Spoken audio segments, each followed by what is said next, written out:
भारत की बढ़ती ताकत से चीन डरा हुआ है, लेकिन वो समंदर में अपनी दादागिरी को कम करने का नाम भी नहीं ले रहा। तो इसी बीच रक्षा मंत्री राजनाथ सिंह ने नौसेना कमांडर सम्मेलन के मंच से ऐलान किया कि हिंद महासागर क्षेत्र में शांति और स्थिरता बरकरार रखने में भारतीय नौसेना की भूमिका कई गुना ज्यादा बढ़ गई है। अब सवाल यह है कि क्या समंदर में भारत के बढ़ते दबदबे से चीन को टेंशन हो रही है, और नौसेना कमांडर सम्मेलन में भारतीय रक्षा मंत्री राजनाथ सिंह ने क्या कुछ कहा?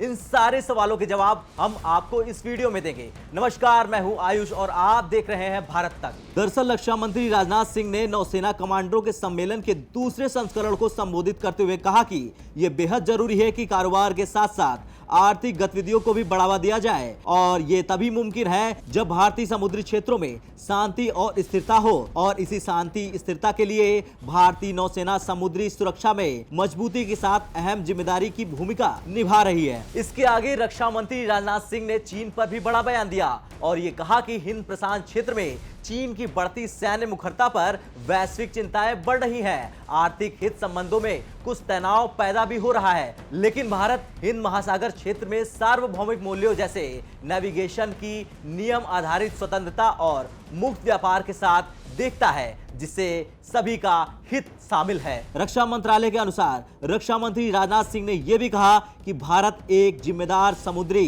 हितधारक के रूप में सर्वसम्मति आधारित सिद्धांतों और एक शांतिपूर्ण, खुली, नियम आधारित और स्थिर विश्व व्यवस्था का समर्थन करता है। केवल वे देश जिनकी नौसेनाएं मजबूत हैं, दुनिया भर में प्रभुत्व हासिल करने में सफल रहे हैं। मुझे ये कहते हुए खुशी हो रही है कि हमारी नौसेना हमारी समुद्री और राष्ट्रीय सुरक्षा में महत्वपूर्ण भूमिका निभा रही है। पिछले 5 वित्तीय सालों में नौसेना के आधुनिकीकरण बजट का 2/3 से अधिक स्वदेशी खरीद पर खर्च किया गया है। अब आपको ये बताते हैं कि इस मंच के माध्यम से भारतीय नौसेना को क्या फायदा होता है और इस मंच का महत्व क्या है। दरअसल सम्मेलन नौसेना कमांडरों के लिए सैन्य रणनीतिक स्तर पर महत्वपूर्ण समुद्री मामलों पर चर्चा करने के साथ साथ वरिष्ठ सरकारी अधिकारियों के साथ बातचीत के लिए एक संस्थागत मंच के रूप में काम करता है। इलाके की तेजी से बदलती भू रणनीतिक स्थिति के कारण इस सम्मेलन का महत्व और गुना ज्यादा बढ़ जाता है। यह अत्यधिक महत्व के मुद्दों पर विचार विमर्श करने,